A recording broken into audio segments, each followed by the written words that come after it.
Right, you're welcome back, and we're going to the next segment of the show where we're looking at the segment called BREADUCATION, and I have in the studio the regular person who takes us through that in the person of Mrs. FLORENCE-AGYEMANG. Mrs., you're welcome. Thank you. How are you doing? Fine. How was your holiday, the weekend, Very and everything? Stressful. Very stressful. I hear you in Kumasi. Yeah, I went for my uncle's funeral. Oh, okay. So you can see I'm very, very tired. I can see that. I can see that. We're getting lots of questions coming from a lot of people, and it's making us zoom into what the topic we're looking at this morning. And the question and the topic is moldy bread. And I'm sure you're asking, when we say moldy bread, we're talking about molds and moldy bread. And Mrs., I think we can start by asking you, when we say moldy bread, what do we mean by bread that is moldy bread? Yeah, that's a very good question. If you remember correctly, when we were kids, you know, sometimes your parents may bring bread home, and after 2 days or 3 days you see that there are fungi growth on it. And then when you see it like that, you just have to cut off the fungi aspect of it, and then you start eating. So molds, as in terms of bread, is that the growth, the fungi growth you see on bread. Some of them can be yellowish, it can be green, it can be, it grows like mushroom. It has different colors. Yes. So what this thing does is that the fungi breaks down the nutritional aspect of the bread and absorbs them. So when you eat it, it's no more nutritious. In the local parlance, in the local language, what would you call? How would you explain mold? What is mold? Normally, what they say is panonefu.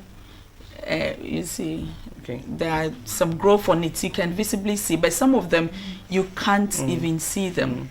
Yes, they are what we call the colonies of spores. It's there, but you can't really see. But you can see that does it only also come with a smell? Yes, it has some off-flavored scent. So when you take your bread and then you smell, it's not like as you bought it. Then it means something has started going wrong with it. So you should be careful. I mean, we should be very careful when we buy bread as well. I mean, smell it well, and then we start noticing these little bits. Now you just mentioned, because I remember when we kids, you go to visit some friends or family friends and things like that. Maybe there's some little molds. Mommy will cut the sides. You know, they could toast it for you to eat. Is it good to eat it like that? No. What research has come up with is that these molds sometimes cause something like mycotoxins. They are very poisonous. So you don't know the extent with which the mold has spread through the loaf. So it is even not good for you to eat at all. Yeah. Now you were trying to tell us how it looks like. Now I think we should have brought some. I think you forgot to bring it. I decided to. But for the benefit of viewers, how do these molds look like? I know some of the time they are kind of light grayish, blackish, greenish. Some are blackish, some are yellowish, some are green. Some you can just, when you buy bread, you can just see it. You can see it. Yes, and it's going moldy. One thing is, some of them the growth might not come on it, but it will have off flavor. It will smell very bad, and then you can see that something has started going wrong with it. Now, my next question is, are there different types of molds? Would we say there are different types? Yes. There are a lot of them, like the penicillum, the aspergillus, but you know, some of them, they are not really important. But what is important is there's one that is called, I think, rhizopus or something. If you're a diabetic and you inhale a moldy bread, you just want to test the bread by inhaling it. It will have it will weaken your immune system. Yes, it has effects like that. It takes me to my next question. What are the health implications of taking moldy bread? Taking moldy bread, because of this fungi growth and all that, it is not very good to take moldy bread, because some of these fungi types of molds that I mentioned can help can trigger off certain things. Allergies and allergies, yes, exactly. Allergies in the body. Like I was saying, diabetic, if you're just a diabetic and you smell, it can trigger off some reaction to, and then sometimes to it will have effects with your digestive system, and it will either make you bloat or run or something like that. So it's really not very good to eat moldy bread. Yeah. Interesting. So we should just stay off it entirely. Entirely. Don't even feed it to your pets. You know, some people after all just will go and and give it to the dogs. Yes, and give it to. Don't even feed it to the pets. It's not good for them as well. It's not good for them as well. You just need to discard it. Okay. As soon as you see that your bread is going bad, just discard it. Don't do anything with it again. Now, which kind of breads? You know, we have a lot of breads out there, like the sourdough, the sugar bread, the tea bread, the butter bread, and all those bits.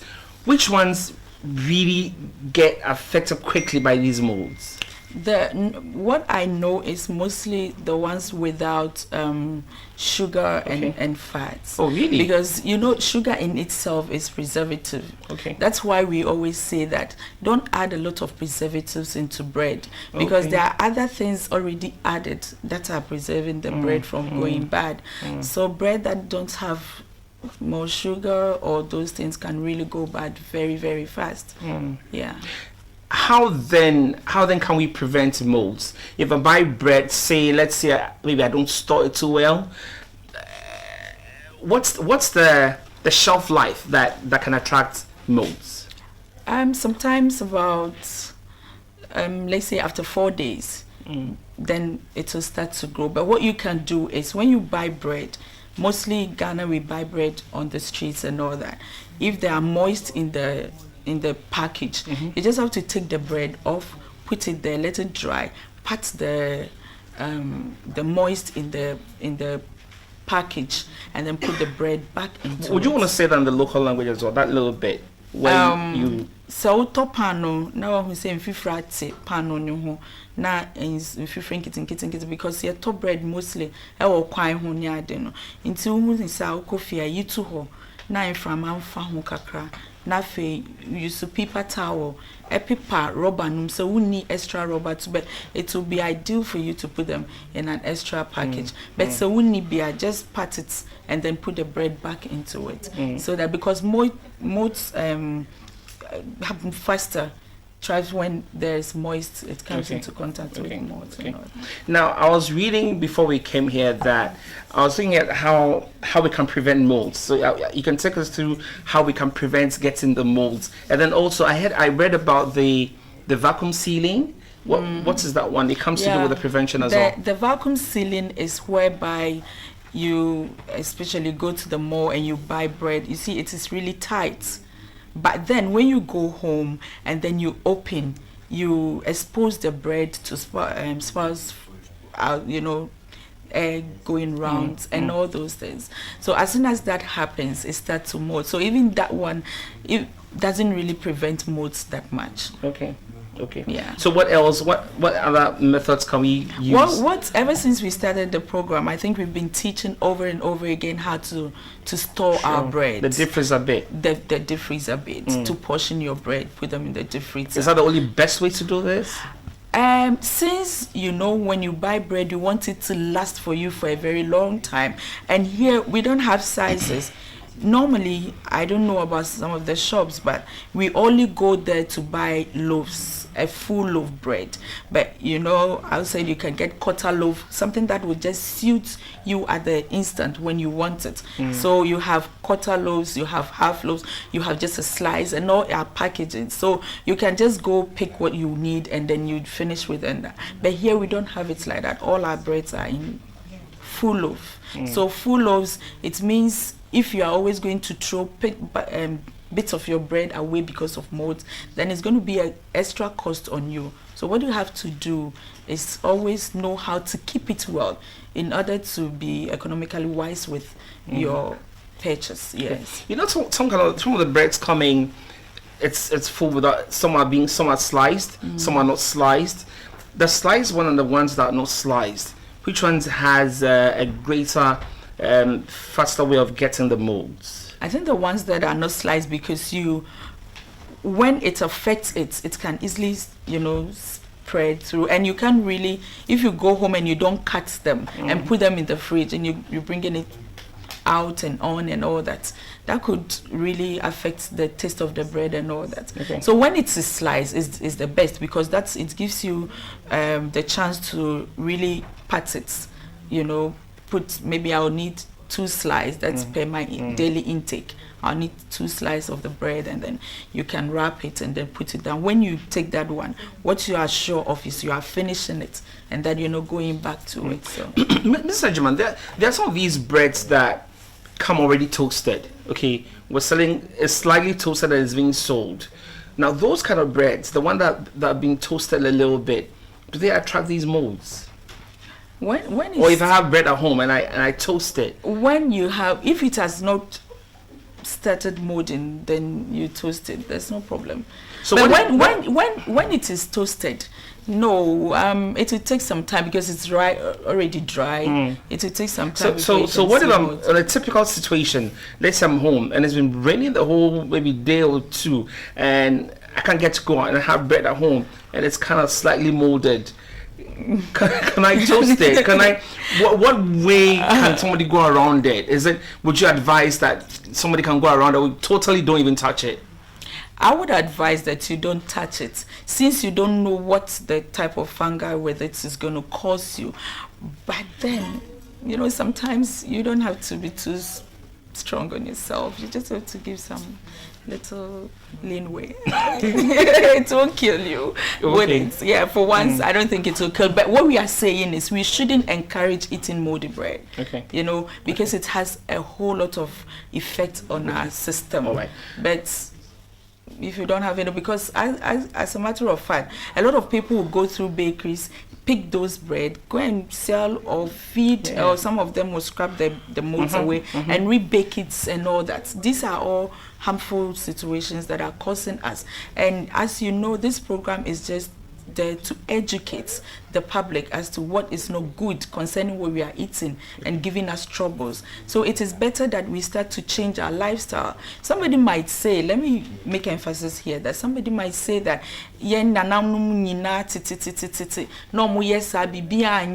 one thing I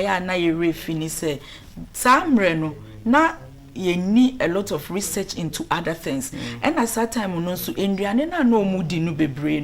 now really fortified, like there are lots of nutrients and there weren't many chemicals spraying and all that, so one could neutralize the other. Okay. But here is a case, everything we have now has some sort of chemical in it. Okay. So which one is going to neutralize the other? Okay. Right. So as we speak, as we educate, the public must know that yes, things are changing, so we too must change our way of life and do what is right for us to prevent us spending so much money on our health care. I don't know how you're going to answer this, but it's a very interesting, curious question. Are there places where it's most likely that you know you're going to buy bread here, it could be moldy? So maybe places where they're selling, so there's a lot of bread being sold there, like the ones you see on the streets and all that. Where can somebody go to buy bread and you know that this will not be moldy? Especially when it's a fresh baking. Always people are baking and you can go and then you get your bread from. It is likely that, you know, you're getting it fresh. So you taking it home, it has that shelf life of about 3 days before it starts going bad. Okay. But then places that are not really heavy trafficked area, and then you go and then you buy the bread from. And sometime, I don't want to say it, but let me say it. You know, those people who sell bread along the road, like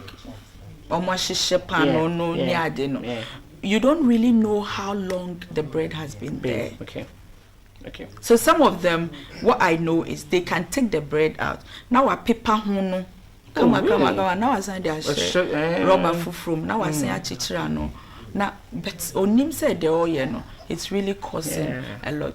So we need a lot of education. Yes, we need a lot of education, and we should adhere to it. We shouldn't just say that it is normal, right?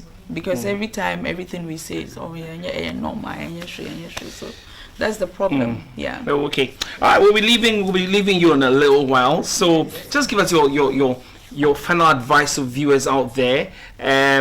Just one question: if I'm in a house and I don't have a fridge, okay, but I bought bread for my kids, and it could go a number of days, how do I avoid the molds?